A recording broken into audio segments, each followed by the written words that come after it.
วายความเคารพครูบาอาจารย์พระมหาเถระทุกรูปนะครับผมก็อันเจริญพรศรัทธาญาติโยมทุกท่านเลยเนอะวันนี้วันศุกร์ที่11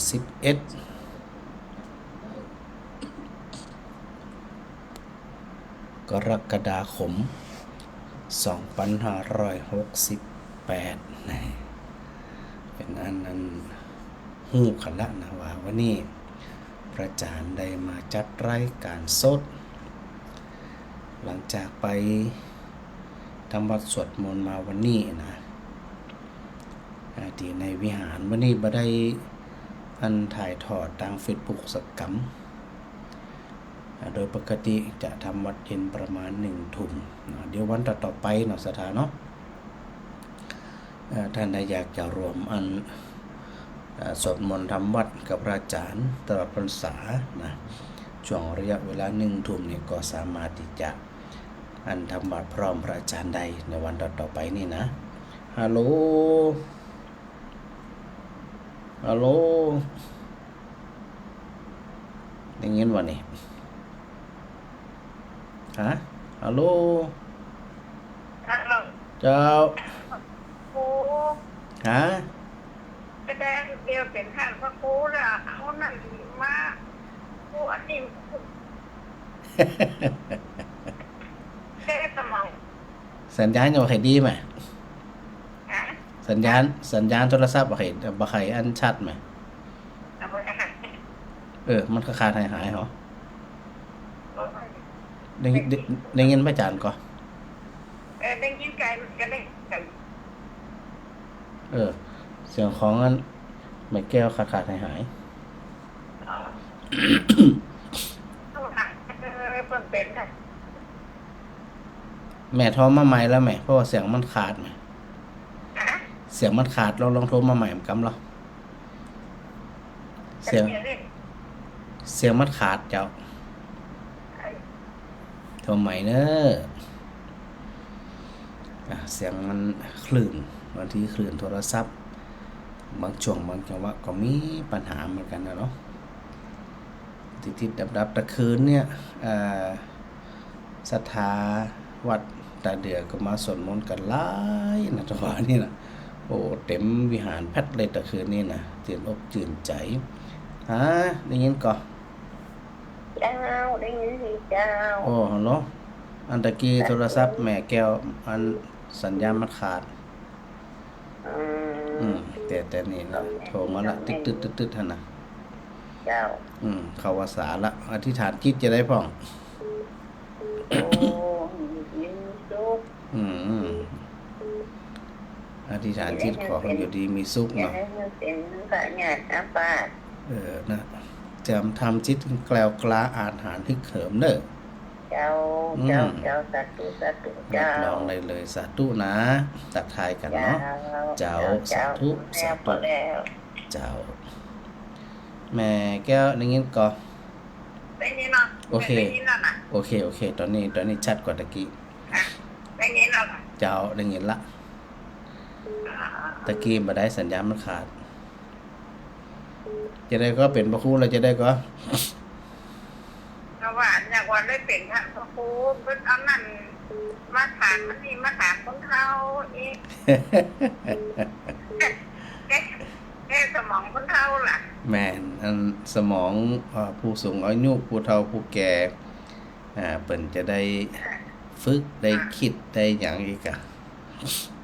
อันนี้ดีเหมือนกันนะไม่ได้โทรกันนะแต่ว่าหาได้โทรตั้งมดก็อย่าเลยได้โทรถามอู้จะครับสตังค์หมดอีมดก็อย่ากันเลยดึงครั้งอย่ากันนี่เด้งฟังอย่างนี้ฟังก็เปิดเป็นค่ะว่าครูใหม่ฟังเปิดเอานั่นมาครูคนเฒ่าคนนี้ว่าอู้เฒ่าเองน่ะเป็นการหลับสมองฝึกคิดดีกันนะลูกแก้สมองคนเฒ่าเจ้าวันนี้ก็แหมร้ายเรื่องวันก่อนนั้น พูดถึงเรื่องอย่างนะแม่สุนันทาถามว่าเนี่ยมันจบมันเจอเรื่องนิวรณ์เนี่ย ดีกันแม่วันนี้นะ เจ้ามันจะได้อันปากันคิดโดยเนาะบางทีเขาก็ลงวันลงคืนลงเรื่องลงแล้วบางทีเนี่ยเนาะ จ้าดีแกดีจะดีนะมันได้แก้ได้นี่แก เจ้า ฝั่งทุกหลายใจมันจะมาคู่กันไปหัวกันไปอ่ะ เป็นอย่างว่าพี่ถูกๆในนั่นนะกะ เป็นยังแม่จะตอบแม่ก็ว่าแกฝั่งทุกหลายแม่จะแก้ไปจะนั่นอ่ะใครจะแก้เหมือนกันนะเสียตั้งวัดเสียตั้งคุณไม่มีแค่พอก ะ นั่งทั้งลูกเดียวกัน เนาะเอาต่อจบเลยอีก จุดโจ๊กก็จะให้นะจุดโจ๊กก็จะ เจ้าอันสบายดีนะแม่นะ เดี๋ยวอันลงน้ำหนักแต้มไปเนี่ย อ๋อหัวเขานะกะ อย่างของเขาน่ะถ้าลงน้ำหนักแต่มันสีมันแดงเอาสองคือ อันนี้ขนาดบ่อ้วนเนาะอ้วนทำให้เนาะ ตัวตะเกียบนี่แห้งเนี่ยนะ ถ้าคนอ้วนทำให้นะนี่นะมันจะปวดขนาดไหนเนาะมันขับน้ำหนักอ่ะ อ้วนยังทำมะคูยังทำมะคูไม่ได้เนาะแต่หมดอายุเป็นเรื่องตัวเกียบนี่แห้งเนี่ย ดีละเป็นกำลังใจขึ้นมาแก้วเนอแข็งแรงเจ้า เป็นกำลังใจทำมะคูเด้อ เจ้าสาธุสาธุสาธุเจ้าศรัทธาหลายคนหลายท่านนะบันตะเดือนนี้กำเจน้อยๆ ที่ตามรายการของพระอาจารย์โดยตลอดเนาะเพื่อที่จะเป็นประโยชน์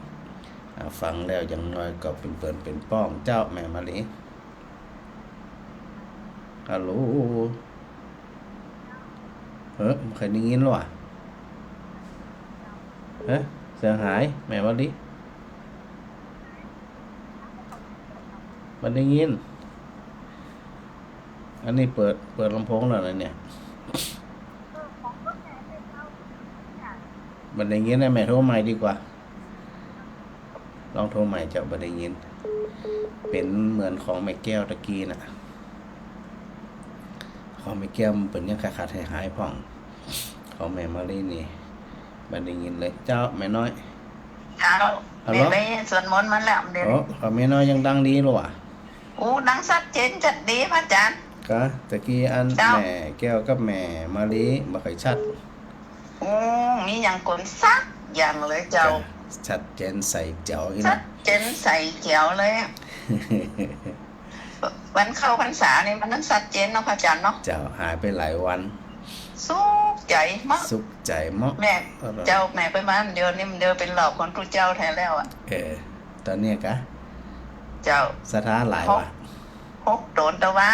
านักก็ได้คนน่ะว่าเว้นวันพระเนาะวันเข้าพรรษาเนาะ วันอาสาฬหบูชาโดยคนนะ เจ้า วัดอัน แม่ นี้ เจ้า พรก็จะนักตะคืนนี่ เจ้านักแล้วก็ไปเรียนเทียนแถมน่ะ เจ้า โอ้แม่อยู่วัดวันค่ำเลยเราว่าน่ะ แม่น่ะก็ชีวิตของเขาจะมีหยังโดยสุดท้ายจะมีหยัง เจ้า เอา ตอนบ่ายฟังธรรม สุข เนาะ เจ้า ฟังธรรมแล้วก็ทำวัดเย็น น่ะเป็นประโยชน์ กลับมาเจ้ากลับมา5 โมงแต่งตัวเปลี่ยนเสื้อผ้าไปแทน ไปเวียนเทียนมาให้มันเปิดดึกกัน เขาวันเนี้ยเขาสิฮู้นะเนาะความสุขจะได้เนาะ เจ้า ที่เขาเนี่ยนะว่าความสุขเป็นจะได เขาไปฮู้หยังเขาก็สุขของเขาพุ่นน่ะกะ แม่นน่ะ สุขไปสุขมันเขาก็สุขทั้งเพศ แม่นน่ะเจ้าเขาก็สุขของเขาแม่ดื่มกุดหยังกึดหยังสักอย่างพระอาจารย์แม่ เอาความสุขทางใจก่อน ธรรมะอย่างเดียว ปรับไปจะอันนะกะเนาะเดี๋ยวนะกันอันก็ยังมีความสุขนะแม่เนอ เจ้า สาธุ เป็นกำลังใจนะพระอาจารย์เนอ สาธุ เจ้าสาธุเจ้า สาธุเจ้า เจ้าไว้สาธุเจ้า ก่อนพูดถึงวันเข้าพรรษาตะวาเนี่ยจริงๆแล้วตะวาถือว่าเป็นวันอันอาสาฬหบูชานะโยมนะวันเข้าพรรษาที่แท้คือวันนี้นะวันนี้เจ้าแม่จันดีเจ้า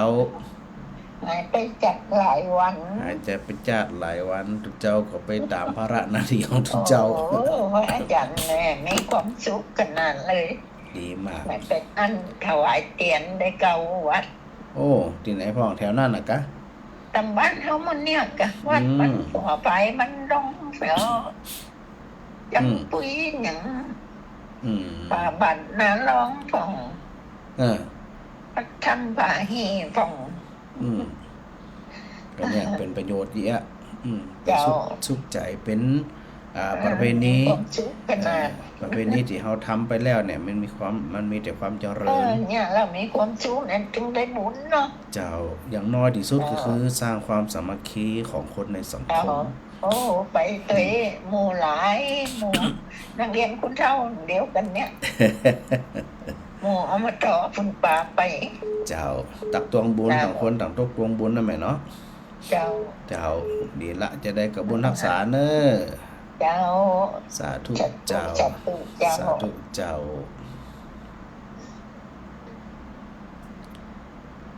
ลองในช่วงแรกก็ทักทายกันก่อนเนาะหายไปหลายวันเดี๋ยวศรัทธาจะคิดว่าพระอาจารย์หายไปไหนนี่ให้แซบให้สอยนะโดยวาระนาทีการถวายเตียนเนาะถวายเตียนก่อนเข้าพรรษาแล้วก็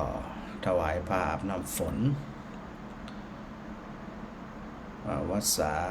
วสิกะสาดุกนี่นะ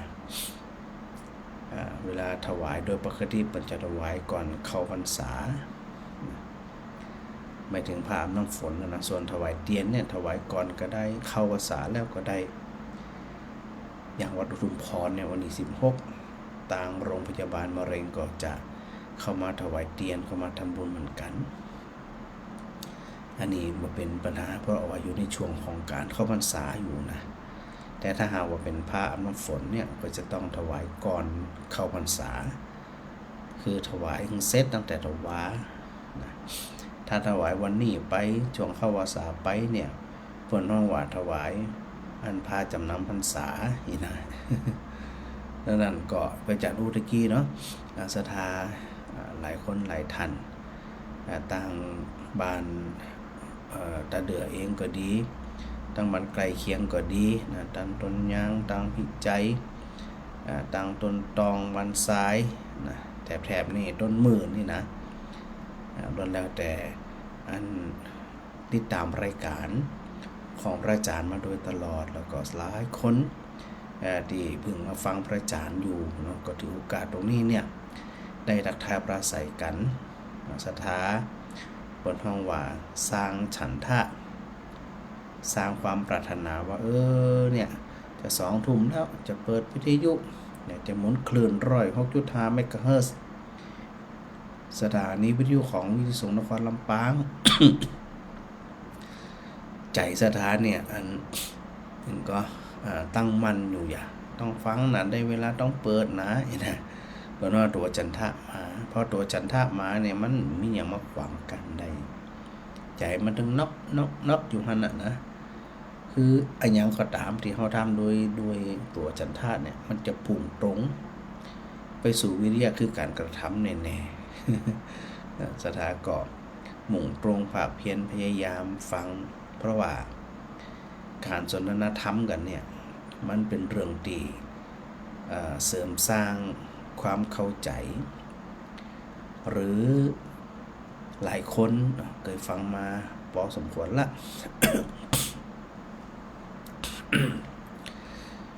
เรื่องเมาเรื่องสถาก็เคยฟังกับฟังย่ำแหมนะฟังย่ำแหมก็ถือว่าเป็นการเพิ่มความเข้าใจของเฮาท่านทั้งหลายไปเรื่อยๆอาจจะเอี้ยนะโดยที่สุดเนาะจะไปวิตกกังวลอันหยังปันล่มปันเหลือชีวิตเฮามีความสุขก็สุขใจละพูดถึงเรื่องตะคืนที่วัดอุทุมพรเนี่ยศรัทธาเปิดมาทำวัดเย็นตอยทำวัดเย็นแปลนะแล้วก็ปากันสวดมนต์ปากันทำเวียนเทียนนะโอ้ยตะคืนนี่ สร้างวัดไว้ก็บ่เสียละนะ เพราะว่าสร้างวัดแล้วอันเจ้าได้ใจศรัทธาได้ใจนะถ้าต่างคนต่างได้ใจในสุขใจมันจะว่าสร้างแล้วสร้างเลยงามบัดได้เสียงตั้งนักบัดได้เนี่ยเสียดายเนาะแต่ศรัทธาช่วยกันสร้างก็โอเคนะหาเจ้าแม่บุญนัก เจ้า เจ้าฮะ ท่านนี้นี่มาบ่งั้นเปิดบ่มีนั่งจังนะฮะ นั่นนี่แฮมอ นั่นน่ะโทรซ้อมน่ะเนี่ย มันเป็นไงแฮมอ น่ะบ่ออกได้ดังส้มๆได้นะ ออกกาแม่คนอื่นก็ออกอยู่ก้า น่ะ แม่มุนไม่เดือนไม่ตะกี้เพิ่นฟังกันหลายคนแล้วแม่ ได้ เจ้า ก็ เพิ่นฟังกันหลายคนนะตีโทรมาส่วนมากก็ว่าชัดเจนนี่แหละแม่ ว่าเนี่ยบ่มีนะฮะอาจารย์ นั่นเนี่ยแจแด น่ะดังส้มๆได้นะ กะปิดไมค์หรอปิดไมค์เปิดไมค์เลื่อนไมค์แม่ ขนาดลองปิด สอ ไม ง ค์ รอบแล้วเนี่ยจะโทรหาแม่จันดีโทรซ้อมว่าเพิ่นออกบ่ออกนะ แม่จันนี้โทรมาอยู่ตะเกียบ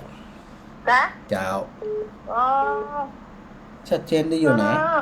ทั้งถึงวันทุกเที่ยมัดวันนั้นตั้งแต่ป้าห้องป้าปานนะฮะอันนี้นี่รู้เลยเนี่ย เจ้า ส่งท่านี้นะ ลองเลื่อนพอแม่ลองถามแม่อันจันนี้พอเนอ นอกไม่จันดีก็ว่าจริงคนออกอยู่นะ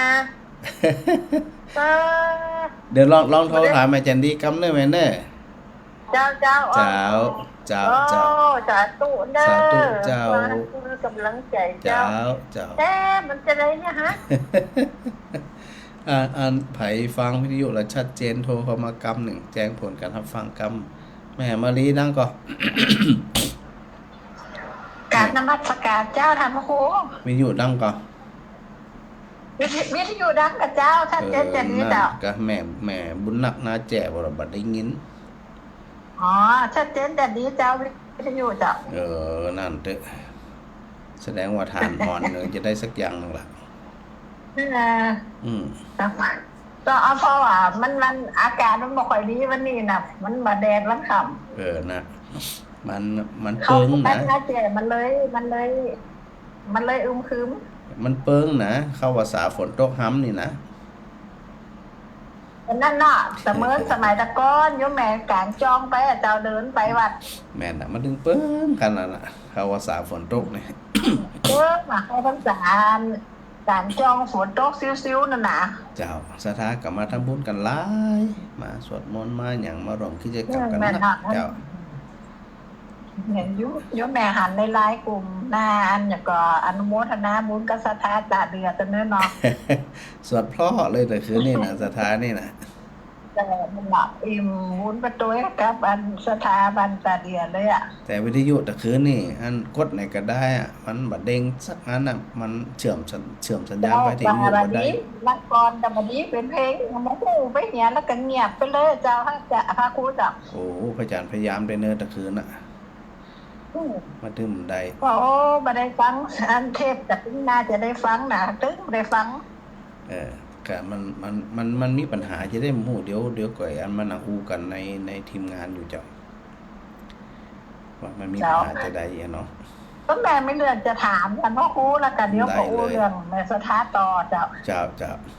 ว่าสมัยพุทธกาลตีอันพระอานนท์เนี่ยมันออกพระไตรปิฎกก่อนพระอานนท์โดนอย่างก็โยมแม่กับมันสองแม่ลูกเปิดนิมนต์พระอานนท์ทานข้าวที่บ้านนั่นน่ะมีพระไตรปิฎกกับเจ้าเดี๋ยวเนี่ยพระอาจารย์สอบคนหัวกรรมพระอานนท์จะได้ก็พระอานนท์จะได้ก็พระอานนท์อันใดรับนิมนต์จากพระอานนท์ได้รับนิมนต์จากสองแม่ลูกเอาไปฉันข้าวที่บ้านระวางยาพระอานนท์บ่าจะเอาพระอานนท์เป็นนั่นนี่นะเจ้าเดี๋ยวพระอาจารย์จะพอก่อนว่ามันมีก็มีนะเจ้าว่า เรื่องของอัน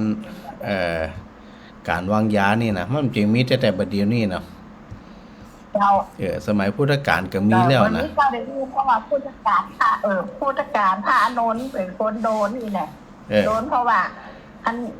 สองแม่ลูกแล้วลูกเปิ้นนะห้าพระอานนท์นี่แหละแล้วอยากได้พระอานนท์มาอยู่ตัวเนี่ยแล้วก็โดนวางยานิมนต์ไปฉันเข้าที่บ้านระวางยาให้แหละแล้วพระอานนท์นั้นตื่นขึ้นมานั่งสมาธิเลยเนี่ยเจ้าพระอานนท์อันนี้ก็เคยได้พระอานนท์เป็นลูกเขยกะฮัลโหลแม่วะดิฮัลโหลได้ยินก่อนนั่นฮัลโหลเจ้าสัญญาณมันหายหมดแล้วนี่ได้ยินก่อนเจ้าได้ยินเป็นระยะเดี๋ยวพระอาจารย์หาตัวนี้ก่อนเด้อแม่เด้ออาจารย์ไม่ได้ยินแหละมันหายเป็นเตื้อฮัลโหลนานไม่ได้ยินเหรอเจ้านานเตอะบ่เรื่องบ่ไผกับไผแล้วที่นี่นะเจ้าแม่สัญญาณมันหายเจ้าเดี๋ยวไปว่ากันเด้อเจ้าสาธุเจ้า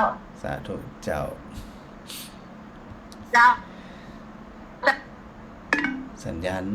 บ่ดีเหรอนี่2-3ทันแล้วนะที่โทรมาบอกว่าสัญญาณบ่ดีนี่เนาะโยมก่อนดูมาที่ถึงเก่าเฮ้ยฮะติดกาบ่ที่จะได้เจ้าสมัสการเจ้าอาจารย์เจ้าติดกามติดจะได้โอ้ยมพรในเปรตของคุณพรน่ะไหลพอโอ้โหคนไหนว่าปตึงมาแห้งเนาะโอ้โหเด้อค่ะนี่ก็สะท้ามาติ๊กๆนะเจ้าไม่คิดจะทำตลอดมานั่นมาหลายปีนะท่านเนาะเจ้าขันไฟฟ้าเปิดโลกกรุงเทพมาตั้งใจมาหาพระอาจารย์นี่แหละเจ้าเป็นตั้งใจมาหาโอ้พระอาจารย์ไทยอันรับแขกนี่ก้าอีนะวัดเปิดไทย7เลี่ยมนี่ฮะนะพระตุเบนประตูยัดอีนะอันสถาอันจ่วยกันขนาดนักสถานน่ะยินดีหลายแต่โอ้สถานแต่เดือนนี่นะโอ้แต่คนนี้แบบสวดมนต์กันเต็มวิหารเนาะแต่คืนนี้ดีใจ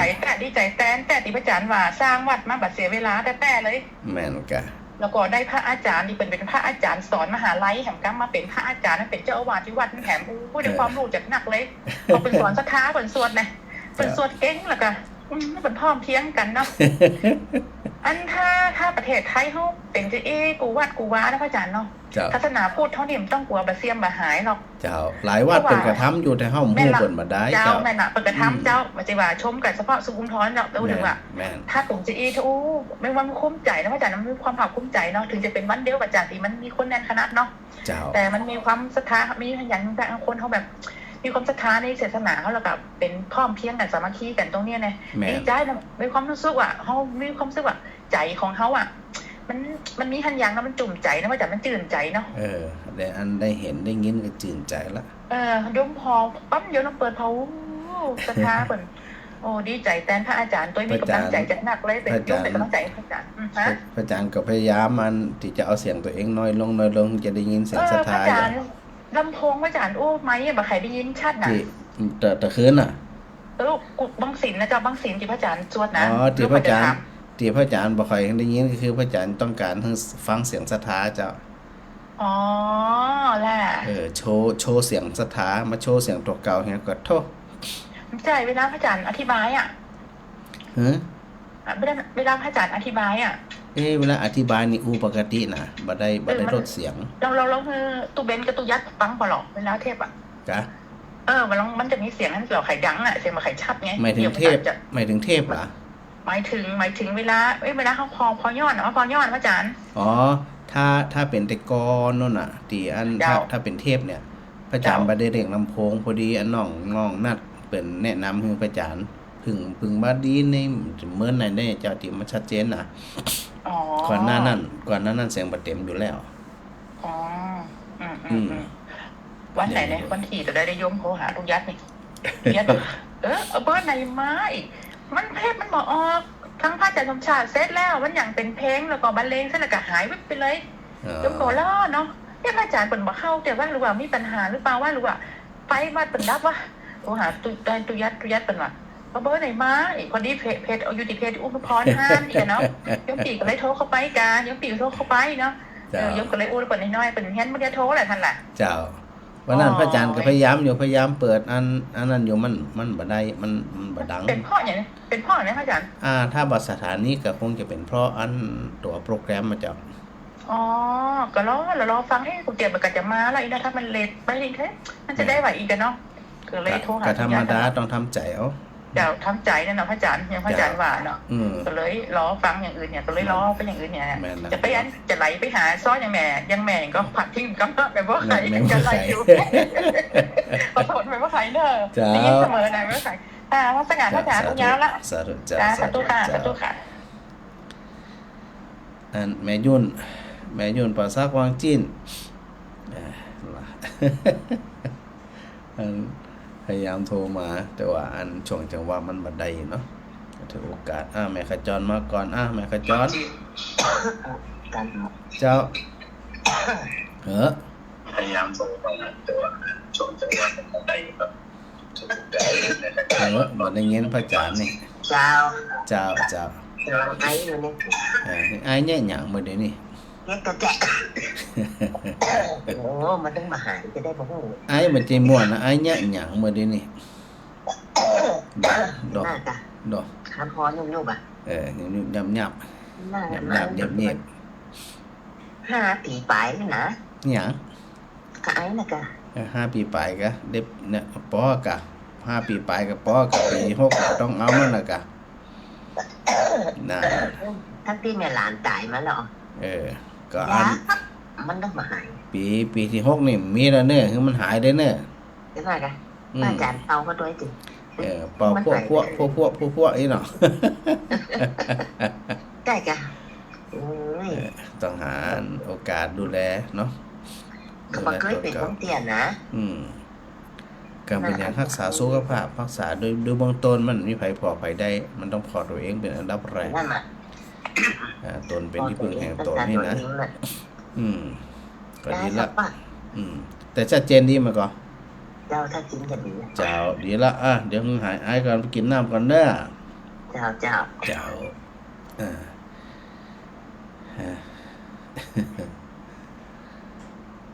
เดี๋ยวเอาเรื่องของอันแล้วก็ส่วนเรื่องของพระอานนท์ที่ถูกนิมนต์ไปอย่างไปถูกวางยานี่นะเดี๋ยวพระอาจารย์หาต้นตอหนึ่งชัดเจนก่อนนะแม่มารีเนาะเราค่อยไปหา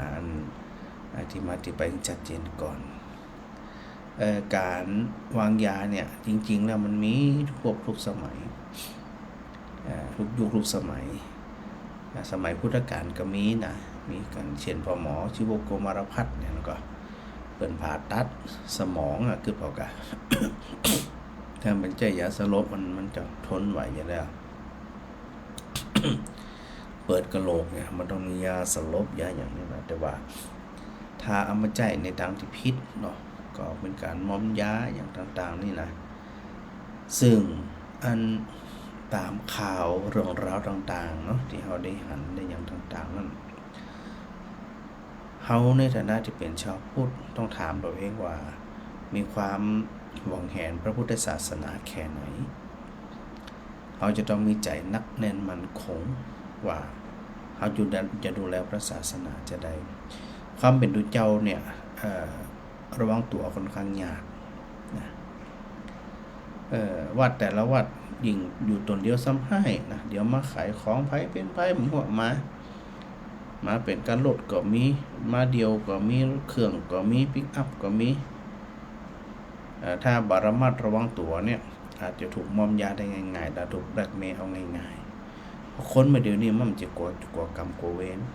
แล้วทุกเจ้าเนี่ยมีแต่เสียสถานเดียวเรื่องจริงไม่จริงมันก็ข่าวมันก็ไปลงมันได้ขายข่าวตัวนะอันคนห้องว่าขาดความรับผิดชอบต่อพระพุทธศาสนาโดยคนที่เป็นห่วงผลทักพระศาสนาเนี่ยโดยนำใส่ใจจริงเนี่ยเป็นจะบ่าไปโพลธนาต่อให้เป็นเรื่องจริงก็ตามการเอาไปโพธนาเนี่ยอย่าคิดว่ามีเจตนาดีนะใจที่อัน พระอาจารย์คืออยู่เสมอนั่นนะว่าเหมือนคนในบ้านสถาอยู่ในบ้านในครอบครัวลูกหลานหรือไผคนใดคนหนึ่งประพฤติบ่ดีเนี่ยจะเอาลูกเรื่องของลูกหลานไปโพธนาก็มีทางอันนี้คือฮักด้วยน้ำใสใจจริงอันเนี้ยไปโพธนาไปบอกไปกล่าวบางทีเนี่ยยังบ่าพิสูจน์เตือก็เอาไปโพธนาแล้วเอาไปประกาศเอาไปโพสต์สร้างความเสียหายแล้วก็บ่มีความรับผิดชอบเพราะมันได้ขายข่าวโดยไม่ได้สตังค์ตัวอย่างโดยนะเรื่องเหล่านี้เนี่ยก็สถาก็ต้องเป็นหูเป็นตาด้วยนะอย่างวัดจริงๆวัดพระอาจารย์อยู่วัดศรีตรีภูมิเนี่ยพระอาจารย์ก็ติดกล้องหมดแล้วนะติดกล้องทุกมุมของวัดโดยวัดศรีตรีภูมินะให้เข้าไปออกจะหันแต่ก่อนเนี่ยบอกหลวงพ่อพระครูประดิษฐ์อยู่เสมอนะเวลาเพิ่นอยู่คนเดียวเนี่ยบอกเพิ่นอยู่เสมอว่าต่อของเฮาหันในกล้องขโมยขโจรมาไผมาจะใดเนี่ยบ่ต้องไปออกบ่ต้องไปไล่บ่ต้องไปหยังเขาสักจังเพราะว่ามันตัวคนเดียวเนี่ยหยังจะได้ปล่อยมันเอาไปมันจะเอาหยังหั่นน่ะมันมีหยังเนาะแล้วว่าจะไปสู้รบปรบมือนะหรือถ้าคิดว่ามันนั่นได้แฮงก็โทรหาปหลวงบ้านโทรหาผู้นำสถาเจ้าบ้านมาช่วยกันพอช่วยกันก้อยนี่นะการที่จะไปด่าไปว่าไปไล่ไปอย่างก็ไปเผชิญหน้าเนี่ยมันก็บ่ควรฮู้ว่าเขามากี่คนอย่างกี่คนเนี่ยประมาทละ3จะได้แล้วมันเบรกแม่อย่างที่ว่าพระเนี่ยมันได้มีเรื่องราวมีแต่เสียนะมีแต่เสียคนพูดเฮาก็บ่ใจนักแน่นหยังนะพอผลโพสต์มาหยังมาแต้หุ้มฮู้เจือไปเป็นเรื่องเป็นราวเป็นตู้เป็นตะนะวิพากษ์วิจารณ์กันเป็นเรื่องเป็นราวเพราะว่าเฮาบ่มีความนักแน่นเพราะว่าเรื่องราวเหล่านี้เนี่ยมันมาเจอว่าทำกันภายในวัน2วันหมู่นี้มันเป็นกระบวนการนะมันเป็นกระบวนการที่ต้องการมาทำลายมันง่ายนะอาจารย์พูดเมื่อกี้เนาะว่าการทำลายพระนี่มันง่ายอันยังก็แก้กันง่ายก็ต้องช่วยกันดูแลบ้านไกลเรือนเคียงวัดก็อย่างก็ไปเข้าไปออกนะเพราะต้องพอดีๆพอชัดๆพอหยังก็ไม่ได้หมายถึงว่าต้องระแวงไปเสียทุกคนว่าบางคนเพิ่นก็เข้ามาด้วยความปรารถนาดีกับป้าเลิกนะสถานนะแต่ว่าป้องกันไว้ดีกว่านะป้องกันไว้ดูแลไว้นะเพราะมีเรื่องราวอย่างเกิดขึ้นต่างๆเนี่ยมันก็จะต้องนักแน่นช่วยกันดูจะใดนักแน่นจะใดต่อให้มันเป็นเรื่องจริงก็เป็นเพียงแค่คนหนึ่งบางทีเนี่ยเรามองถึงตัววิบากกรรมเนาะตัววิบากกรรมของแต่ละคนไอ้ตัววิบากกรรมจะไปหนีพ้นนะตัววิบากกรรมถ้ามันแห้งปอเนี่ยมันมาบีบได้เวลามันก็จัดการทันทีอันนี้เป็นอดีตกรรมปัจจุบันกรรมก็คือขาดการสำรวมระวังขาดการไตร่ตรองขาดการยั้งคิดอันนี้ก็จะต้องดูแลเนาะจะต้องดูแลตัวเก่าให้ดีก่อนว่าไผว่าเปิ้นว่าตัวนักสถานะก็ต้องทำด้วยจิต ทำโดยจิตบริสุทธิ์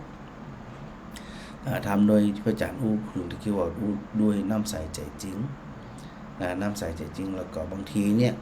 เฉพาะชาวพุทธเฮาบ่ได้มีการเรียนรู้บ่มีความฮักความห่วงใยต่อพระศาสนาก็กลายเป็นว่าไปโหมโรงด้วยเขาเหี้ยนะโยนฟืนโยนหลวกไปใส่กล่องไฟมันก็โหมกระหน่ำคนที่เขาบ่ปรารถนาดีต่อพระศาสนาอยู่เขาก็ชอบทีเดียวเลยแหละบางทีเนี่ยสาดมันใส่กำเดียว คนใกล้เคียงคนอยู่ในบริเวณใกล้เคียงโยนหลัวใส่โยนน้ำมันใส่ไปได้เรื่องอย่างนะขาดความสามัคคีกันชอบพูดของเขาก็ต่างคนต่างไปต่างคนต่างทำบ่หันหน้าเข้าหากันบ่หันหน้าเข้าปรึกษาหารือกันดูแลกันในสถานนี้เป็นเรื่องมันเกิดขึ้นเนาะเป็นระยะ มันก็น่าสังเกตนะมันมักจะมาโหมตอนที่ช่วงเข้าพรรษาทุกปีช่วงอื่นเขาคำที่โหมนะ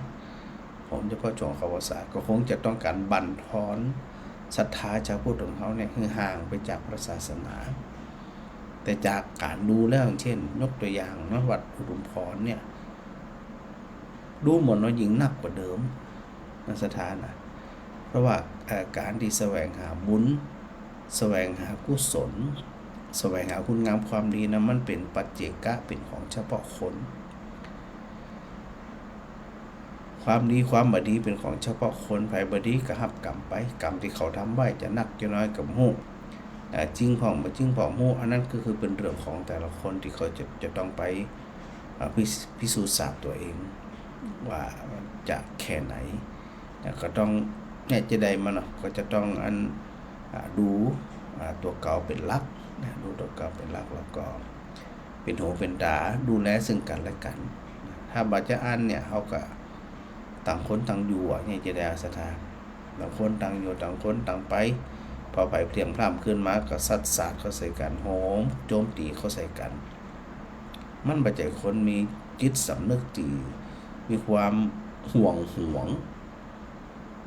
กังวลอะไรอาวรณ์ดูแลกันเนี่ยมันมีที่ยกตัวอย่างตะกี้คนในบ้านของเขาเนี่ยคนใดคนหนึ่งประพฤติปฏิบัติบดีนะสมมตินะเขาก็จะเอาเรื่องของลูกหลานดูว่าคนในบ้านไปโพสต์นาไปว่าไปกล่าวมีเลยดังนั้นพระอาจารย์จึงบอกว่าคนหลายๆคนสื่อหลายสื่อบอกว่าเพราะหวังดีกับพระศาสนาใจมันหวังดีแบบหาผลประโยชน์เขาใส่ตัวเก่าการไปโจมตีคนอื่นไปว่าคนอื่นเนี่ยมันง่ายมากเพราะความเป็นปุถุชนเนาะศรัทธาเนาะเพราะปุถุชนพระพุทธเจ้าก็ตรัสแล้วว่าปุถุชนนั่นบ่มีไผที่จะมีความบริสุทธิ์พุทธผ่อง 100% เต็มจิมิมันจิมิก็ความเป็นปุถุชนมันก็พร่องเป็นนิดอยู่แล้วมันก็พร่องเป็นประจำอยู่แล้วมันจะไปมีจะใดอย่างศรัทธาวะนะก็พระพุทธเจ้าก็ตรัสแล้วว่ามันเป็นเรื่องของปุถุชนว่ามันจะต้องมีความพร่องอยู่เสมอมันมีความพร่องอยู่ปกตินี่นะก็พอมันมีเป็นปกติเป็นความพร่องเป็นปกติเป็นอย่างปกติพอเฮาฮู้เฮาเข้าใจมันก็จะไปมีอย่างนะโดยปกติแล้วเนี่ยมันจะมีอย่างเกิดขึ้นสักอย่างเลยแล้วก็อยากให้หมู่เฮาทั้งหลายนั่นเนี่ยมีจิตใจดีนับแน่นมั่นคงประพฤติปฏิบัติไปตามปีตามน้องเนี่ยดูแลกันเหมือนคนในครอบครัวเฮาเป็นพุทธบริษัทเป็นบริษัทเดียวกันการที่จะคือบริษัทพุทธบริษัทสังคมชาวพุทธของเฮาเนี่ยมีความนักแน่นมั่นคงเฮาก็จะต้องมั่นคงเช่นเดียวกันนะบ่หูเบาบ่ใจเบาบ่ปากเร็วนี่นะอันนี้มันต้องรักษาตัวเองที่สำคัญก็คือพระอาจารย์ได้บอกอยู่เสมอว่าศรัทธาฟังก็ดีอ่านก็ดีหยังก็ดีเนี่ยเป็นการศึกษาที่ห้องว่าปริยัติป้าการศึกษาเฮาศึกษาเปิ่นศึกษาตามคำสอนขององค์สมเด็จพระสัมมาสัมพุทธเจ้าเฮากับป้าการศึกษาที่ช่วยกันทำนี่ช่วยกันนั้นแสวงหาความรู้ความเข้าใจนะณขณะเดียวกันเนี่ยอย่างที่พระอาจารย์รู้ถ้าศรัทธาเป็นพ่อเป็นแม่แล้วก็ที่อยู่ในวัดเป็นลูกเป็นหลานถ้ามีจิตใจฮักเป็นลูกเป็นหลานนั่นมันจะมีลักษณะอย่างนี้แน่นอนบัดนี้เขาก็ไปตักไปเตือนไปบอกไปกล่าวหึงออกเหียออกแบบละมุนละหม่อมออกแบบบ่มีไผฮู้ไผหันเพราะนั่นก็คือลูกหลานเฮาก็ลูกหลานเฮาแต่ปัญหาก็คือเฮาบ่ได้คิดว่าคนอยู่ในวัดเป็นญาติเฮามองเป็นคนอื่นมันก็จะไปเอาอาศัยความปรารถนาดีต่อคนอื่นเนี่ยมันได้ มันจะมีเฮาอยู่ในบ้านเนาะคนในบ้านเฮาเนี่ยคนข้างบ้านกับคนนอกบ้านก็โอนกลด่าโอนมาด่าโอนมาว่าภายในบ้านมีความหมายนั่นก็คือคนนอกบ้านถ้าคนในบ้านมีทางนะ ถ้าเป็นเรื่องของคนในครอบครัวเขาก็ไม่เจ็บปวดนั่นนะแม้แต่เรื่องของเขาเองที่มีความผิดความพลาดบางทีเป็นเรื่องใหญ่เรื่องโตปิดนิดชิดเลยบ่ฮื้อไผฮู้ถ้าเรื่องของตัวเก่านะอันนี้เป็นวิสัยของพาลคนพาลนะซะได้นะมันบ่ใช่วิสัยของคนที่อันมีความปรารถนาดีต่อกันเนาะเพราะว่าถ้าเรื่องตัวเองยังเปิดเผยถ้าชอบเปิดเผยก็ต้องเปิดเผยเรื่องทุกเรื่องกันแม้แต่เรื่องตัวเองก็ต้องเปิดเผยอันนี้ก็ปิดเอาเรื่องคนอื่นมาเปิดเผยมาพรรณนามันก็น่าคิดเนาะสถานเนาะน่าคิดก็สถานที่อยู่ตามบ้านตามหยังนะโดยเฉพาะอยู่ตนเดียวนี่นะอันนี้เป็นห่วงอันนี้อู้แล้วอู้แหมเนาะว่าช่วยกันเป็นหูเป็นตาอันนี้เข้าไปแล้วมันหู้นะพระเจ้าก็ยังดูว่านะบวชมันตั้งแต่เด็กแต่น้อยไม่ฮู้เรื่องหยังโรคมันยาโรคหยังต่างๆนี่ฮู้เรื่องหยังคนห้องโดยบัดดาลเขาเนาะเราจะต้องเป็นหูเป็นตาช่วยกันโดยแล้วเพราะเฮาถือว่านั่นคือเป็นญาติของเฮาเป็นลูกเป็นหลานเป็นพ่อเป็นแม่อันเป็นพี่เป็นน้องของตัวเฮาเองอันนั้นเฮาจะต้องนักแน่นมันจะบ่มีหยังมากไปกว่านักแน่นวางใจของเฮานักแน่นอย่าโหมโรงยิ่งเฮาโหมโรงนักไปดูนักอย่างนักเขาก็เครียดแล้วก็ยิ่งไปดูนักเขาก็ได้ผลเฮาว่าอันเนี่ยก็เรตติ้งมันสูง คลิกไปดูพอไปดูแวะไปดูเนี่ยเรตติ้งของเขามันขึ้นนั่นหมายความว่าเขาได้สตางค์อยู่ตลอดมีคนเข้าไปดูบ่ได้นั่นคือเป็นการเพิ่มสตางค์ของเขาคนเหล่านี้เนี่ยบ่มีความรับผิดชอบต่อสังคมบ่มีความรับผิดชอบต่อพระศาสนาปนว่ามองมุมเดียวมุมนึงอาจจะว่าอันนี้แล้วเขาเอามาเปิดเผยจะได้ฮู้ก็อย่างที่พระอาจารย์ว่านะมันเปิดเผยเฉพาะเรื่องของคนอื่นน่ะแล้วเรื่องของตัวเองที่ได้เปิดแล้วตัวเองก็จะเห็นดีเดย์หยังก็เฮาก็ธรรมดาของผู้ชมเหมือนกันนะพยายามยกตัวเก่าดีอยู่สถานเดียวต้องจำไว้เลยว่ามันเติมเจ็บนี้ถึงเขานะเพราะว่าความพร้อม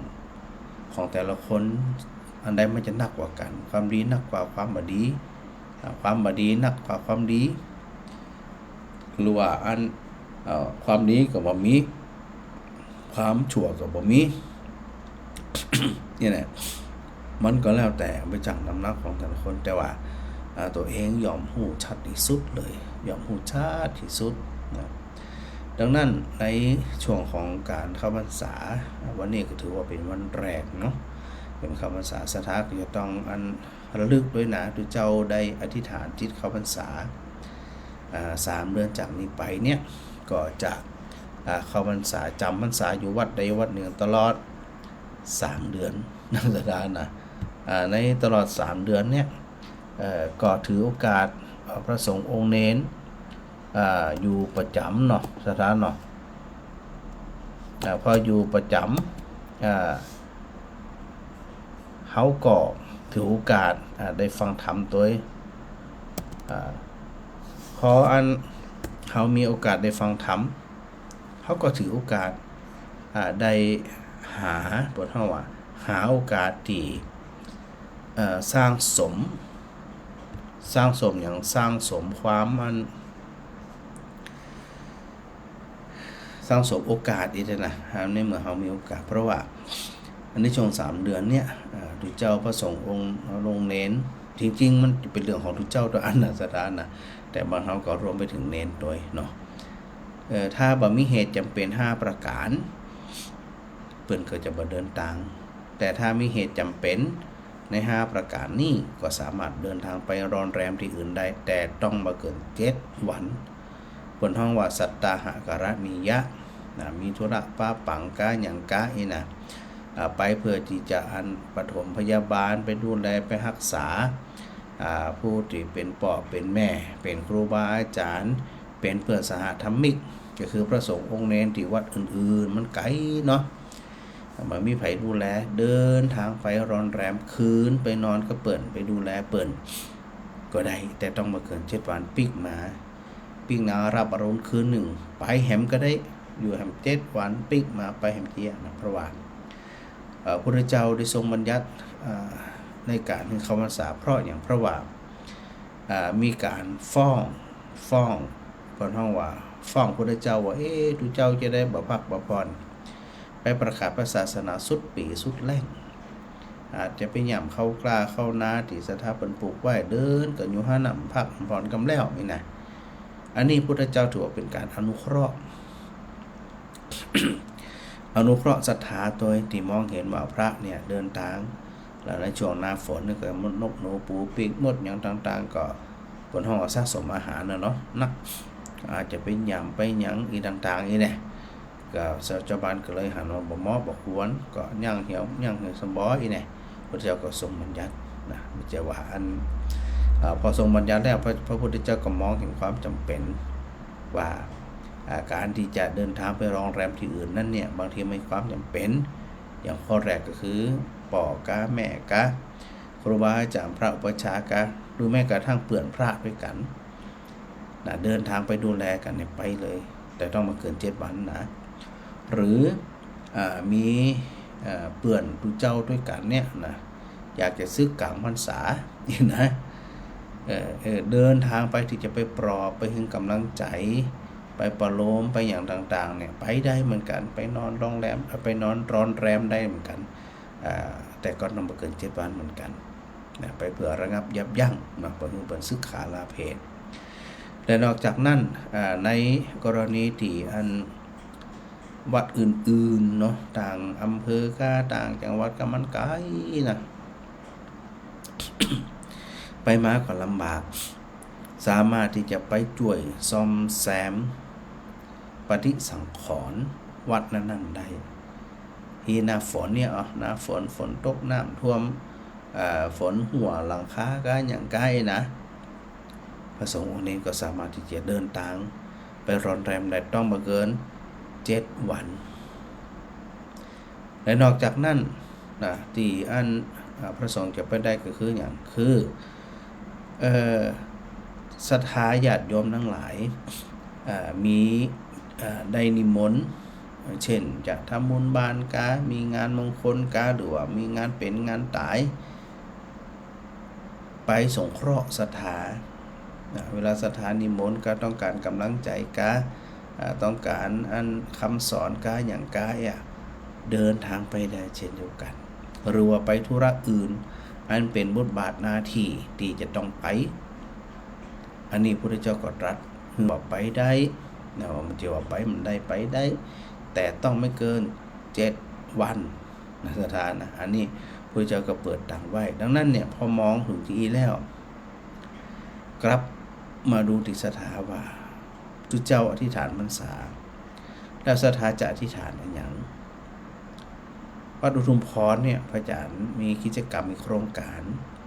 คือศรัทธาได้มากรอกไว้สมัครอดรอพรรษา ปีนี้ก็มีมาหลายอยู่แต่พระอาจารย์ยังไม่ได้รวบรวมเนี่ยนะมีหลายคนในทันอยู่เพราะเป็นห่วงสุขภาพศรัทธาญาติโยมทั้งหลายเนี่ยจะได้อย่างน้อยๆสัก3 เดือนก็ยังดีหรอเป็นการรักษาตับรักษาสุขภาพนะประหยัดตังค์ด้วยสร้างความสุขเกิดขึ้นในครอบครัวด้วย ศรัทธาก็ต้องอธิษฐานจิตละเรื่องใดเรื่องหนึ่งศรัทธาก็ต้องทำหรือศรัทธาบ่ดื่มอยู่แล้วบ่หยังอยู่แล้วศรัทธาจะอธิษฐานจิตจะแล้วอธิษฐานจิตว่าเอาละในภาษานี้นะข้าเนี่ยเป็นคนที่หงุดหงิดง่ายโมโหง่ายจะอธิษฐานจิตว่าจากนี้ไปเนี่ยจะเป็นคนที่นักแน่นบาดวนโกรธนะบาดวนด่าตอบบาดวนงุดหงิดนะพออันมีอารมณ์เข้ามากระทบปกติมันโคตรเร็วแต่ช่วงเข้าพรรษานี่ข้าพเจ้าจะสร้างเหตุสร้างปัจจัยคือจิตใจของข้าเนี่ยนักแน่นอันนี้เกิดจากแรงอธิษฐานนะและมีผลด้วยนะศรัทธานะแรงอธิษฐานนี้มีผลเพราะมันเกิดจากใจเกิดจากตัวฉันทะเกิดตัวอยากที่จะทำเกิดตัวที่อยากจะอธิษฐานซึ่งเป็นประโยชน์กับตัวของแน่เลย หรือสถาเกิดอะไรอย่างจะอธิษฐานส่วนใดส่วนหนึ่งก็ได้ทุกวันเกิดของของเฮาของข้าพเจ้าสันสมว่าเกิดวันพุธพระจันทร์เกิดวันพุธทุกวันพุธเนี่ยข้าพเจ้าจะไปบำเพ็ญประโยชน์อาจจะไปกวาดวัดทำความสะอาดวัดอาจจะเป็น1 ชั่วโมงครึ่งตอน1 วันก็แล้วแต่ช่วงเข้าพรรษานี่ทุกวันเกิดก็จะไปหรือมันมีเวลาว่างอาจจะกึดเอาเฉพาะวันที่ก็ได้วันที่เขาเกิดอย่างพระจันทร์เกิดวันที่24พฤศจิกายนเนี่ยอธิษฐานว่าเอาละทุกวันที่24จะบำเพ็ญประโยชน์ของหมู่บ้านก็ดีของวัดก็ดีอย่างก็ดีนี่นะไปบำเพ็ญประโยชน์จะไปกวาดไปถูไปตัดหญ้าไปอย่างต่างๆเนี่ยอธิษฐานจิตเลยหรือบางครอบครัวในช่วงเข้าพรรษามาอธิษฐานจิตรวมกันได้ว่าตอนรับพรรษานี่เขาจะบัดทะเลาะกันเขาจะบาด่าทอกันเขาจะมีความซื่อสัตย์ต่อกันแบบมีนอกแบบมีในต่อกันโอ้ยสถาคือพอกันละกันว่าความสุขสงบมันจะเกิดขึ้นแก่ตัวเองความสุขสงบมันจะเกิดขึ้นแก่ครอบครัวของเขาแค่ไหนในสถานเนาะเขาจะบได้ยันวุ่นวายอะไรอย่างมีความสุขมือผู้เฒ่าผู้แก่ก็เหมือนกันนะฟังรายการของพระอาจารย์อยู่ทุกคืนเนี่ยตั้งจิตอธิษฐานเลยว่าตลอดช่วงเข้าพรรษานี่ตัวข้าพเจ้าเองจะเป็นคนที่มีสติเร็วๆรับก่อง่ายบ่เอาอดีตมาคิดบ่เอาอนาคตมาคิดอยู่กับปัจจุบันเห็นกับปัจจุบันคิดปัจจุบันทิ้งเรื่องราวทั้งหลายที่เนี่ยข้าพเจ้ามีความทุกข์กายทุกข์ใจบ่เอาแล้วเนอ อธิษฐานคนเดียวแล้วก็พออธิษฐานเสร็จก็ฝึกละทีนี้เพราะเราได้ตั้งใจไว้แล้วเหรอเพราะมีอย่างมาบ่โคตรบ่เศร้าบ่ห่วงนะรับสบายปล่อยวางโดยที่สุดเป็นยังตัวไปตัวมันเรื่องไปเรื่องมันโดยที่สุดแล้วเนาะนอนก็นอนรับก็รับสบายบ่เอาเรื่องนู่นเรื่องนี้มาคิดอดีตก็บ่เอามาคิดอนาคตก็บ่เอามากังวลจบกันเฮียสถานอธิษฐานจิตที่เนี่ยโอ้ยพระอาจารย์ว่านะการเข้าพรรษาของเฮาในแต่ละปีเนี่ยมันจะมีความหมายกับเฮาอย่างยิ่งยวดเลยอย่างยิ่งยวดเลยแหละแล้วถ้าเฮาทำถึง3 เดือนนี่นะมันจะอย่างจิตเนี่ยมันคุ้นเคยมันเสพมันคุ้นชินต่อไปก็บางอยากละบาดจะเป็นคนฉุนเฉียวง่ายขี้โคตรขี้งอนขี้เสียใจง่ายบ่เอาละอยู่ตามภาษาเฮายิ่งอยู่คนเดียวยิ่งดีนี่นะมันเงียบสงัดดีมีโอกาสได้สำรวมจิตของตัวเก่ามีโอกาสได้ทำสมาธินิ่งๆเพราะว่าความฟุ้งซ่านก็ดีเสียงก็ดีนะเป็นอุปสรรคต่อการทำสมาธิแน่ๆเป็นอุปสรรคต่อการฝึกสติแน่ๆในเบื้องต้นดังนั้นจะไปหลายคนเนี่ยบ่ชอบอยู่คนเดียวกลัวลูกกลัวหลานละจะได้เขาถึงละมันต้องห่วงเขาบ่ละเฮานี่แหละจะละเขาได้ดีสุดเนี่ยนะเขาต้องอยู่ด้วยตัวของเขาเองได้อยู่ด้วยกำลังใจคือกำลังจิตของตัวเขาเนี่ยอยู่ด้วยจิตที่เข้มแข็งฝึกอยู่เสมอว่าขณะนี้จิตใจเขาผ่องใสหรือยังเป็นจะได้แล้วก็เอาจิตไปดูจิตใช้จิตดูจิตว่ามันคิดไอ้หยังมันกังวลไอ้หยังมันเบาไอ้หยังมันสุขใจไอ้หยังนี่นะมองที่มัน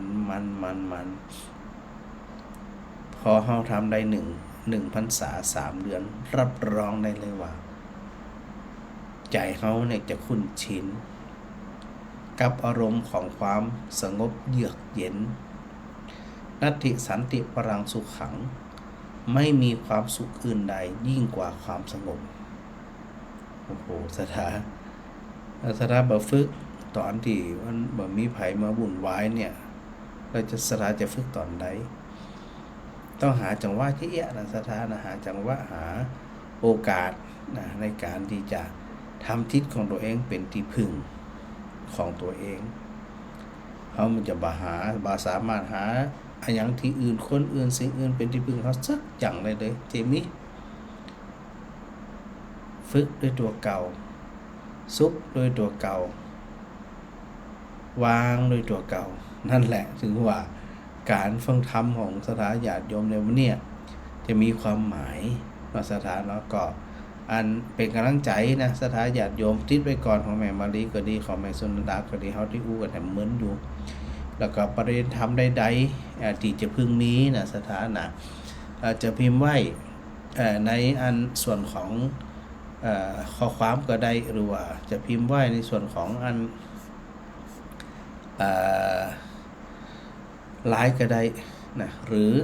จะโฟนอินเข้ามาในรายการก็ได้เนาะถือว่าเรื่องใดก็ตามสถาอยากฮู้อยากอย่างต่างๆนะพระอาจารย์ก็พยายามนะหาโอกาสหาเรื่องราวต่างๆนะมาอู้มาจ๋าหลายเรื่องหลายเราติดสถาไปกับหลายเรื่องนะ เป็นอย่างเขายังอันฟังอยู่กันเนี่ยหลายปีอยู่ใน100 ปีเนาะสถาเนาะ เนี่ยนะสถาบางคนอันอีแม่จะฟังพระอาจารย์แห่งปันปีพุ่นเนาะอีเนาะอายุนี่นะ หลายคนอาจจะตั้งใจที่กันได้เนาะโยมความสุขโยทินนี่ทักทายพระอาจารย์มาแม่สมจิตอินทรวิจิต ชัดเจนดีนะสาธุแม่พิมพ์การมุสการเจ้าพระอาจารย์เจ้าโอ้เหมาะเนาะเหมาะกะเจ้าแม่น่ะตั้งใจไว้ว่าจะมาญะหยังเจ้าเป็นไว้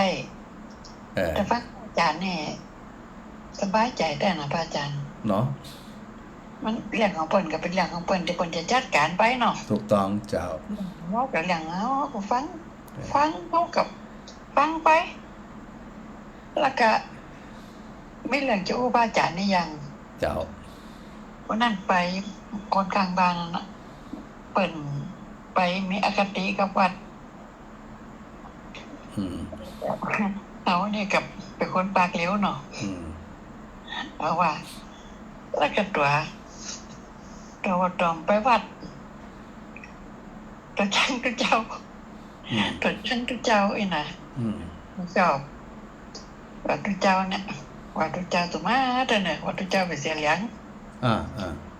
ประมาณนะเจ้าแล้วว่าถ้าตายแล้วก็ตอมไปวัดทันทีไงเนาะก็เอาไปวัดทันทีเหมือนกันน่ะถึงจะเป็นอย่างกระจักเราก็ต้องไปวัดอยู่เนี้ยไอ้นี่แม่จะไปปนอย่างมันจะปนหรอจะปนเราไปกะเยอะแม่ถึงฟังละคัดหูไงถ้าหูปนหัวเขาเนี่ยฟังไปตั้งตุเจ้าหมายความว่าจะอู้แค่เขาเองอ่ะถึงวันนี้ถ้าคามไปทั้งนั้นนะไปทั้งนั้นโอ้ข่าวเจ้าสมดังเนาะเนี่ยงั้นก็แม่เฮ้ยนะความบดีนะมันก็ออกมาอยู่แล้วไปทางใดมันก็ออกมาไอ้เนาะแม่เขาบ่ทำเขากระดิ่งอยู่นี่เขากับมีพิษอย่างคนเขาเนี่ยถูกต้องเขาคนเขาเป็นคนมาได้เนี่ยถูกต้องไปกินกะเก็มมาเป็นไตคนเดียวกะเขาไม่กินตัวให้ไม่เป็นไตยังอ่ะนั่นกะโอ้เพราะว่าเจ้าตึ้งจำเป็นตึ้งเข้าวัดโดยจำเป็นตอนตัวตายไงนี่ คือคนบางคนบางกลุ่มเนี่ยมันก็ต้องปล่อยไปตามกาลเวลาจะไปรอต่อเถียงกับที่มีความหมายเสียเวลาเอางุนงิดมาได้มันอดมาได้ มันงุนงิดมาได้พระอาจารย์นี่แล้วแต่สู้จะได้ก็แล้วแต่เขาจำเข้ากระจังก็ถามว่าเวลาบ้านตัวน่ะวิการไม่งานอย่างตอมหาทุเจ้าไงก็หาทุเจ้าอยู่เนี้ยก็หาทุเจ้าพูดอยู่เนี้ยไอ้น้อง ก็ลืมคิดไงว่าวัดก็เป็นของตัวเก่านั่นนะตัวปฏิเสธทุกวัดมันไม่ได้อย่างอ่ะวัดก็ไม่หันอะไรอย่างเป็นเมหนาถึงเมนี่กันตุเจ้านี่นะพอตุเจ้าตัวไหนมาอยู่นี่เป็นมีอคติหมดใจมันเป็นอคติไงก็ถือว่ามันก็หาความสุขกับตัวเองบ่ได้เจ้าพ่อไปมองความบดีของคนอื่นจะมีความสุขได้จะได้อ่ะบ่ดีบ่ได้ยังแม่เนี่ยแม่ฟังว่าอาจารย์เนี่ยมันได้หมดอ่ะเจ้าได้หมดกูยังมันต้องไปเครียดมันมาเครียด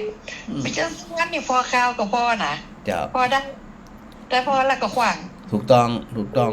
โดยที่สุดแล้วมันการกรรมจอมจำแหลกซัดอ่ะที่พระพุทธเจ้าตรัสไว้อ่ะหมอนั่นเป็นหยะม้าเนาะหยะม้าเอาความดีก็แตกไปเป็นแตกไปเนาะอันนี้บนห้องว่ากรรมไผเว้นมันแหมกรรมไผเว้นมันน่ะเขาไม่ได้เอามาคิดนะเขาไม่ได้มาคิดว่าตีล้วนไปหมดน่ะเป็นใจใช่อันนี้ก็เป็นกรรมของเขาเหมือนกันเจ้าสาธุแม่ไม่ก็สุขเด้อวันนี้เด้อเจ้าสาธุเจ้ากี่แม่อมรันโทรมาแม่หยุ่นโทรมานะโทรมาใหม่ก็แล้วกันแม่กับแก้วแม่กับสีขันแก้วนะโทรมาส่งข้อความมาแม่อมรันแม่อมรันเขาซ่อนเช้านมัสการท่านเจ้าคุณไม่ได้เป็นเจ้าคุณเลยเจ้าอย่างโอ้มีความสุขขนาดเจ้าสบายแล้วเดี่ยมมากนี่จิตใจปล่อยวางได้กับมีความหมายสักอย่างอื่นโอ้ใครจะมาว่าอย่างเจ้าตึงมาเฟียนว่าเงินฮ้อนอย่างสักอย่างแม่นเรื่องอย่างเนาะเขาตายแต่คนเดียวมันจะไปเขาจะตายด้วยเขาหรอไม่นะตัวไปตัวมันเขาขึ้นสวรรค์ก็ขึ้นคนเดียวเขาขึ้นสู่นิพพานก็สู่คนเดียวเขาเจ้าวิทยุอันสถานีดังกับมาดังเขาสอนอยู่นี่โอ้ของเขาสอนดังชัดเจนของเจ้าเนี่ยบ้านเจ้านี่สบายมากโอเคนี่มากแล้วแทบมันดังนี่เนาะนวัตกรรมเจ้าเป็นกำลังใจเจ้าไม่อ้อยกับนมัสการท่านพระครูเจ้าการในตัวนั่งฟังพระเจ้าก็เป็นสดก็ว่าเป็นเทพบุญนี้เขาเป็นเทพวันศุกร์ที่11 กรกฎาคมนั่งเนี่ยกับเขาอย่างนี้จ้ะมันดิตะมันแตะอย่างนี้มันติดมันเมื่อคืนว่าแข็งแรงแต่แข็งแรงดิตะนะตั้งแม่ก็ว่าอันยังวะอันทันมาตั้งนี้เพราะแม่ได้น้ำผึ้งมานี่ขวดกะปุ่นเนาะเดี๋ยววันพรุ่งนี้วันเสาร์ผมได้ไปติดวันติดพระจันทร์ไปเชียงใหม่หนูว่าวันใดดูมกำไหมถ้าหากว่ามาจะมาได้โทรบอกเนอะเจ้าได้พระจันทร์โทรหาเนอะเจ้าดีละ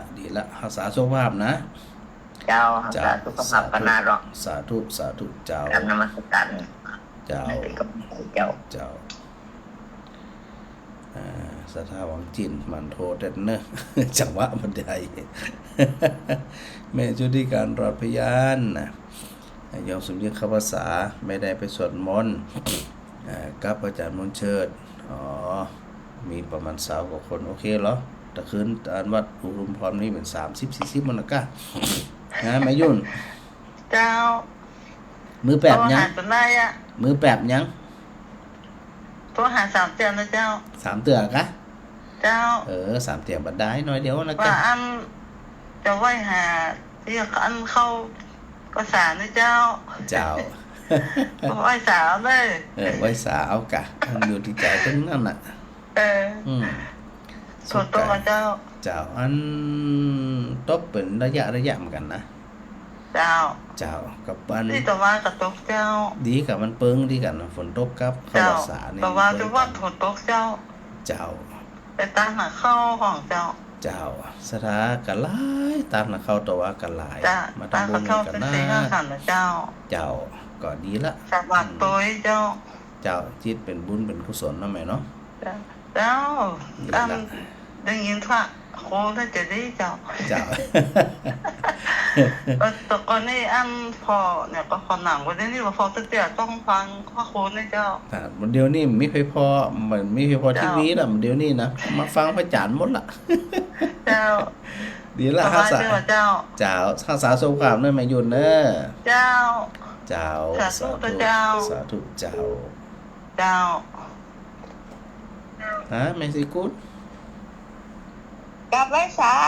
เจ้าท่านพระครูเจ้าอันกุ๊บได้ใจแล้วเนอะอันทำความสะอาดหานั่งฟังมือกระสานยองกุ๊บเลยน่ะตัวอันผืนใหญ่ขนาดมันต้องใหญ่กว่านี้ทำน้อยหนึ่งไหลเปียกบดว่านั่นมันมาขายดังผมอย่างในโทรศัพท์แม่กะเล่งกับบักคืนเนี่ยอย่างไรเนี่ยจุ่มน้ำเสียงบักคืนจุ่มน้ำ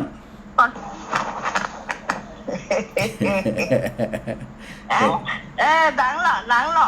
ตะกี้มันได้เงี้ยนี่มันแม่ลืมเปิดลำโพงนั่นเตะมันเลยดังเจ้าดีละจัดเหมาะเหรออันกุ๊บจัดงามประจานอันฝนตกวันนั้นเอาไปกวาดก็ไปทำความสะอาดร้านวัดนี่แกอยู่ในวัดเนี่ยมันได้ซุปไปไหนอ่ะแกอันหัวซุปแล้วเจ้ามาก็แหละใหญ่แล้วโอ้ใหญ่ใครได้ใหญ่กว่านี้ซ้ำมันครุดตอกแล้วมันตอกแกต้องตอกก็ได้ก็เวลาเขากำไม่กวาดอันตั้งมาเปล่าเนี่ยเขาสมมติเขาใจจ้องด้วยมันก็ทำความสะอาดมาถนัดนะอันจะเฮือหม้อเอาพังพังนวลแหน่พังอันนี้ติดเป็นยิบกระชอบเนี่ยเขาเอาแบ่งสายหัวกลางไงแน่อันนั้นเพียงพอแล้วแม่เพียงพอละใจหนาเขาหัวกลางเขาคมเนี่ยมันกระจำได้ไหลไงเอาไว้เนี่ยการมาได้เวลาอันใจมือเดียวกับใจจ้องนั่นนะเจ้าบางทีว่าเรากวาดเนี่ยมันใจสองมือมันบัดนัดเพราะว่าพอคุ้มหลายปีหลายแรงเลยเนาะสาไปก่อนนี่เนาะ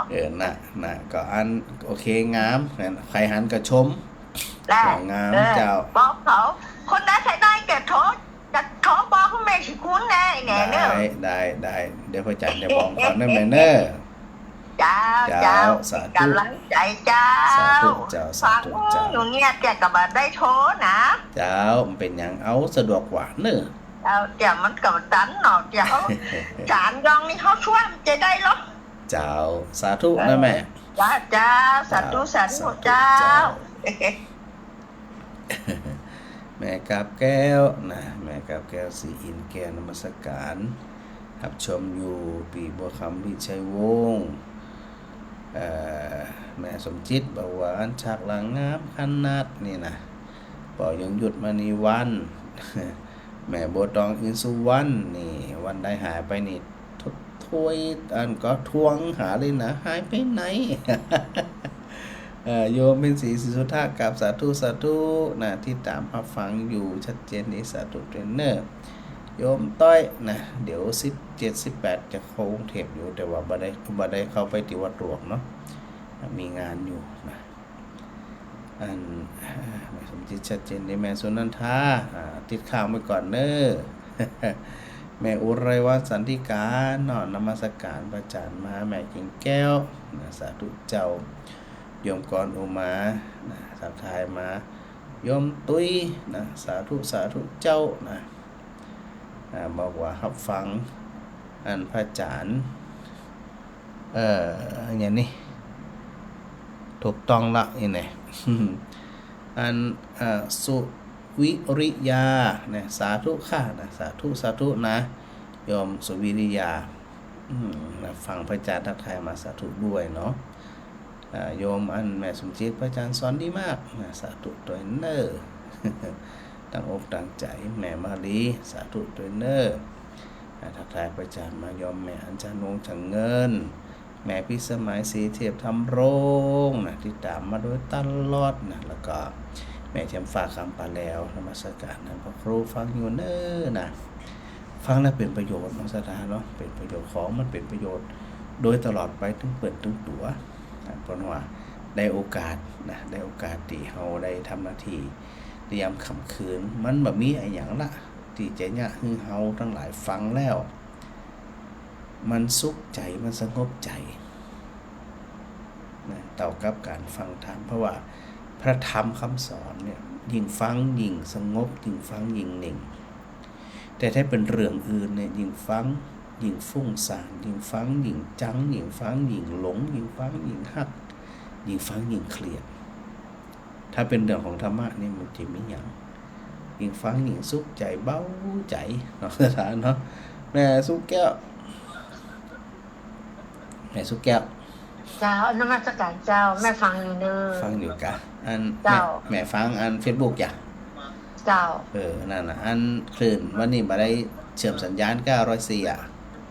104เป็นของอันนี้อยู่เจ้าอ๋อได้เลยฟังชัดเจนนี่นะแม่นะเจ้าชัดเจนดีเจ้าสาธุเจ้าพระอาจารย์เจ้าของไผของมันแม่นเราต้องไปฟังไปถูกต้องเจ้าถูกต้องไปฟังคนอื่นกับไปซุกหยังอ่ะแม่บ่สนใจหรอเจ้าแต่เหมือนกับแม่นว่าตะกี้นะมันมีเหมือนกันนะมันถึงมีคนหมู่นี่มันถึงมีมันต้องไปสนใจแม่ได้สนเจ้าความสุขฝ่ายความสุขมันแม่บ่สนเลยถูกต้องเฮากับหมู่ของเฮานี่กะสัมของเพิ่นบอกว่าการเป็นอย่างที่เจ้าสักการบ่มีเป็นเรื่องแม่บ่สนใจหรออันที่บ่มีเนี่ยจะได้หันตัวเข้าไปดูแลแม่เนาะบางวัดมีการน้ำกับไฟกับสิมีแม่นสักของเพิ่นยังตัดเอาเนาะแม่นยังง่ายๆเนาะเจ้าดีละสนใจแม่บ่สนใจเจ้าจะได้ก็รักษาจิตรักษาใจให้มันมั่นคงนะแม่เด้อเจ้านมัสการเจ้าคนฟังรายการแม่จันมูนโทรมาตะกี้ผมหอสารแป๊บๆนะ ถ้ามานักแน่นกับตายกับเฮาเนี่ยแหละจะเครียดตายก่อนเฮานี่จะบ่สบายใจมันเรื่องหยังเนาะฮะแม่จันมูนถ้ามานักแน่นกับตายกับเฮาเนี่ยแหละจะเครียดตายก่อนเฮานี่จะบ่สบายใจมันเรื่องหยังเนาะ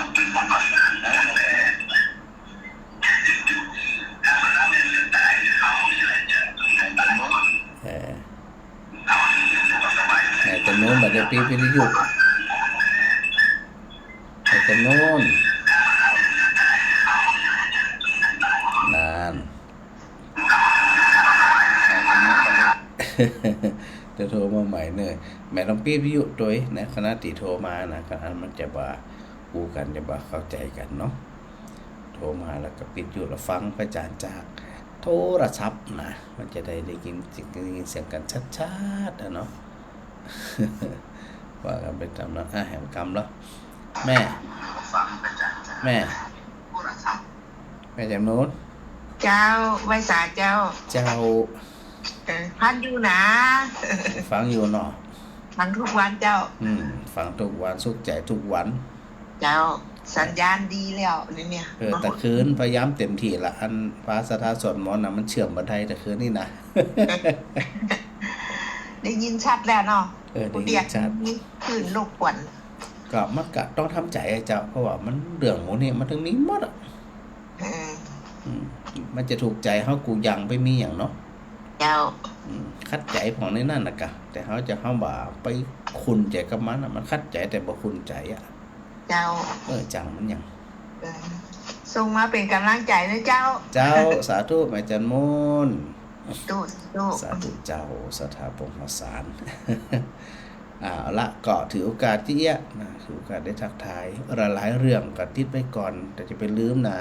ทวงพระอาจารย์ด้วยนะสถานะบัดทวงนี่มันจะได้นะต้องทวงด้วยนะเจ้าแม่มาไล่เจ้าพระอาจารย์เจ้าวันนี้น่าจะสายสุดท้ายกำลังฟังพระอาจารย์นี่มานอนเลยเจ้าวันนี้นอนได้ยังไงทุกเจ้ายังมารับคำเตือนสถารับก่อนทุกเจ้าบ่ได้อ่ะนั่นได้นอนอยู่รับไม่เห็นนะพระอาจารย์เนาะสถาอันทุกเจ้าก็จะปลุกลูกเตี้ยๆตึกมาก่อนฟังกันก่อนเนี่ยเนาะนั่นได้แต่พระอาจารย์แม่ใกล้ๆหัวคนเดียวอยู่เนี่ยกับท่าโทมติดกันแล้วว่าอย่างนี้เดี๋ยวโทมมาว่าคนเดียวอย่างแกอันนั้นกะไม่มีอย่างพี่ตุกอีหยังอย่างมันเนาะ เจ้า บางคนเนี่ยตุกหน้าลำไป คนเยอะใจอ่ะฟังว่าอาจารย์ก็ตลกพบขันที่ไหนว่าอาจารย์เจ้า เจ้าสบายใจฟังแล้วมันสบายใจ น่ะ เดี๋ยวฟั แม่ ง ก็ ฟั ไม่ ง คน เคลีย ตู้ ร์ คนเดียวนี่ก็งานขาวดำจี้อันนั้นต้นต้มตัวต้มแม่ต้องไปไม่คืนไม่กลัว เป็นอย่างจัง จะ นะ มาได้ไม่กลัว เนี่ยจะได้มันถึงเวลามันก็ไปไปมันนะแม่เนอะ เจ้า ดีละสาธุ ไม่วันกัน เจ้า ไปประจุคุณน้องอาจารย์เนาะ เจ้าบุญรักษานะ เจ้าสาธุเจ้าอาจารย์เจ้าสาธุเจ้าสาธุเจ้า แล้วก็ทักมาสายสุดท้ายแม่เล็กแม่ประหยัดอยู่อยุธยาทักทายพระอาจารย์มาเป็นไงบ้างไม่รู้สบายดีเนาะไม่มีโอกาสไ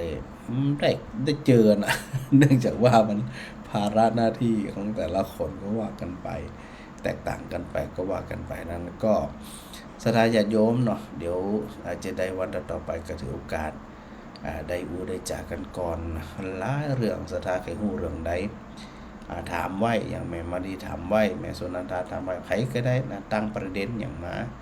แล้วก็ประเด็นนั้นเนี่ยเป็นเรื่องที่เฮาอยากฮู้แล้วคิดว่าเรื่องนั้นเนี่ยเฮาฮู้โดยแล้วก็คนอื่นที่เปิ้นฟังเปิ้นจะได้เข้าใจโดยฮู้โดยเหมือนเฮานี่ล่ะเพราะว่าต่างคนต่างเป็นนักเรียนเนาะต่างคนต่างภาคเรียนศึกษาฟังไปหยังไปศึกษาไปนะเปิ้นโดยเฮาโดยนะว่ากันไปตามนั้นเป็นประโยชน์เนาะเป็นประโยชน์ในการที่เรามาฟังธรรมแล้วก็มีความสุขกายสุขใจแล้วก็โมทนาศรัทธาญาติโยมทั้งหลายถ้าจะได้เกาะปักกันใหม่นะกราบขอบคุณครูบาอาจารย์ด้วยนะครับถวายความเคารพครับผม